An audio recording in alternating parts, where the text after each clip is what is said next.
schēmas skelets bija tāds, ka es, rakstnieks, fantazēju lidojot lidmašīnā. Es lidoju uz Pēterburgu laikam. Tātad es kā rakstnieks lidoju uz Pēterburgu, un visi lidmašīnas pasažieri tie kļūst par maniem romāna filmas varoņiem. Tātad es iztēlojos, ka kāds no viņiem ir šajā te filmā iekšā. Viens ir tas, otrs, tas, trešais, tas. Tas bija kā tā pamata ideja filmai. Es gan tad, kad filmējamies, es no tā neko nesapratu, nezināju. Tas bija tā, ka tu ļoti veikli mūs režisoriski tieši, ja? Tas bija tā, ka mēs plēsām lielas jūtas tur un viņš tādu traģēdiju un tādu pamatīgu spēlēju. Un tu to visu režisoriski pataisīji ar tiem Dzintara komentāriem, ko viņš pēc tam runāja kā diktors, ja? Tas viss iznāca tāda kolosāla komēdija, ja? Un kad, redz, kur ir tas, ja, kad arī spēlējot komēdiju, ir visi tie traģiskie momenti pa īstam vajag taisīt, ja? Līdz galam jāizspēlē. Un tikai tad, ja, nevar komēdiju spēlēt kā komēdiju. Vajag spēlēt to, kas notiek, ja? Bet ar tiem komentāriem un visu to interpretāciju, ja? Iznāca kolosāla komēdija. Vienkārši mēs forši smējāmies par to visu. Un sevišķi tas, ka tu atstāji manu uzvārdu, ja? Manu vārdu tajā, manu īsto vārdu filmā, ja? Nu, tur visi bija gar zemi. Jā, tas bija Inns Burāns. Inns Burāns, kur viņš atved tanī zārkā to šnabi un saka, tas ir mojemu drugu Karpaču, ja? Un viņš kadrā to pateica. Un tā arī palika Bandžita Karpačs. Ja? Un sevišķi man patika šitas te komentārs. У бандита Карпача он почувствовал во рту вкус крови. У него начиналась цинга. Tad vispār. Tas bija tā, mazliet bija sākumā tāda sajūta, Johaidīm, mēs taču tādu nopietnu, tādu pamatīgu, traģiskas jūtas tur un lielu notikumu, un pēkšņi to visu pataisa pa komēdiju. Nu, kā tā var? Un pēc tam, kad saprot tos spēles noteikumus, tas viss, tas viss, vienkārši var tā un var šitā, un tā interpretācija man ļoti patika. Jā, tas bija viens tāds moments, kad mums tie čigāni bija iedevuši zirgu, kurš vispār, un man viņš trāpījās, kad viņi bija tikko no pajūga. Viņi nebija jājamie zirgi, viņi bija no pajūga, un viņi bija uzzinājuši, ka filmēs, un ka varēs naudu nopelnīt uz saviem zirgiem. Un viņš bija pieradināts pie tās pavadas ļoti brutāli, ja, nežēlīgi. Viņam viss lūpas bija saplēstas līdz asinīm. Tā kā mazākā kustība viņam jau likās, ka tu viņu vadi.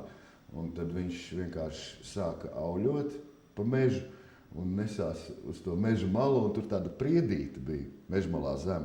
Tāds zars, tieši es redzu, ka tas zirgs nolieks to galvu un paies, un man taisni nāk šeit. Nu, un paldies Dievam, kad savā laikā Valmierā mums tiešām diezgan labi iemācīja jāta zirgiem, un mums tur bija voltažēšana un viss šitādas lietas, ja, uzlikt no zirga, nolikt kūlenes atpakaļ, diezgan tiešām normāli mēs bijām sagatavoti. Un tā kā es arī ar akrobātiku savā laikā nodarbojos un sporta vingrošanu, ieķēros tajā zarā, vienu kāju dabūju no kāpšļa ārā, otru nē, tad man tas zirgs noplūca, bet viss beidzās laimīgi.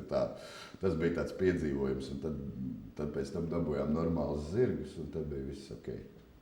Pats labākais bija, kā es turieni braucu. Tas bija respektīvi ar vilcienu līdz Maskavai, pēc tam ar autobusu uz Rostovu un pa ceļam tā Pereslava. Ja. Es izkāpju, es tikai zinu, ka ir šaursliežu dzelzceļš, autobusu piestātni, es izkāpu laukā, es saku, kur tas dzelzceļš? Tur aiz tās mājas, tur ir dzelzceļš, bet pasteidzies tūlīt, tas vilciens ies prom, tur vienreiz vilciens iet uz to galu dienā, otrais atpakaļ. Nu, es tagad skatos, jāstāv un sāku kustēties. Es ar visu lielo somu skrienu tam vilcienam pakaļ, iemetu iekšā to somu. Tur sēž konduktors tādā visā formā, viss Dakudava. Es saku, nu, līdz galam tur Mosfilma bāze, ja, tur jāsna, viņš man tur paņem tur naudiņu. Un tas vilciens gāja lēnām. Tur varēja izlekt no pirmā vagona, salasīt puķītes, pēc tam pēdējā izlekt un nenokavēt. Ja. Tagad es atbraucu uz turieni, nu, ir tāda stacija, tā kā depo, tā kā tā vieta, kur mēs tur filmējām. Ja.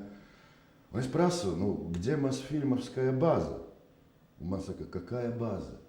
Un es tagad esmu kaut kur Krievijas vidū, man kabatā ir kaut kādi, toreiz rubļi bija, jā, rubļi laikam vēl bija, ja? Kaut kādi 20 rubļi, par ko es atpakaļ, nekādīgi netieku, un tagad neviens nezin, kur tā Mosfilmovskая база ir. Un tad atradās viens vīrs, kas, где kino sņimājot, tad viņš man aizveda, pa ceļam iepazinās ar mani, jā, un es jau biju labais draugs un viss kārtībā. Viss tas process, ka es biju pilnīgā izmisumā Krievijas vidū, un man pasaka, ka viņi nezina, ka tur tāda lieta vispār nav. Tad bija tā ierašanās. Un pēc tam darbs taču. Tā kaut kāda atmosfēra. Atmosfēra, kas tur bija, visas tās, katrā tajā mazā vietiņā, kur mēs aizbraucām, visas tās sagrautās baznīcas.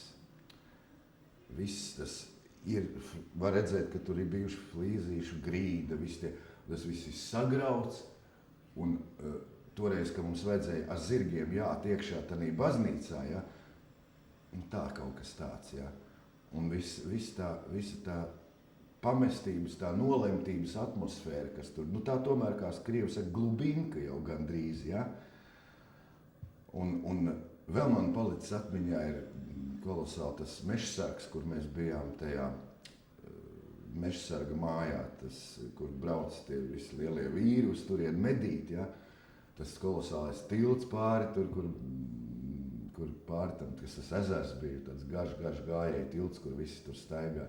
Viss pati tā atmosfēra, ja? Kas tur bija.